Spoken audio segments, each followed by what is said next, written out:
लोगोफोर जों फेसबुकनि रिलाव copyright strike मोनोब्ला बेखौ माबोरै रिमुभ खालामनो हायो आरो जों बेनिफ्राय माबोरै फ्रि जानो हायो बेखौनो आं नोंथांमोननो देखायगोन थुदु बिदिब्ला नोंथांमोना आंनि मबाइल स्क्रिनाव नायलांबाय थादो फारि फारि आंनि फेसबुक प्रफाइलखौ आं ओपन खालामबाय खालामनायनि उनाव आं नोंथांमोननि गाहायाव बोख्लायनानै देखायगासिनो दं आं बबे सङाव माने गानाव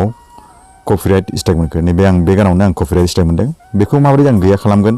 जोबोद इजि वे आरो जों बेखौ गैया खालामनो हायो जों बयबो हायो आरो दा बै मोनसे सिन दं ओरै ग्रेटार देन सिन बा ओरै बोनाय सिन दङ बेहाय जों टाच खालामनांगोन टाच खालामनाय लोगो नेक्स्ट इन्टारफेसआव फैबाय नै बियो बे मोनथाम अपसन दं पस्ट मिउटेड रेजिस्टार अडिअ बा डिलिट भिडिअ दा जों जेरावबो क्लिक खालामनाङा रेजिस्टार अडिअआव जों क्लिक खालामनांगोन टाच खालामनाय लोगो लोगोनो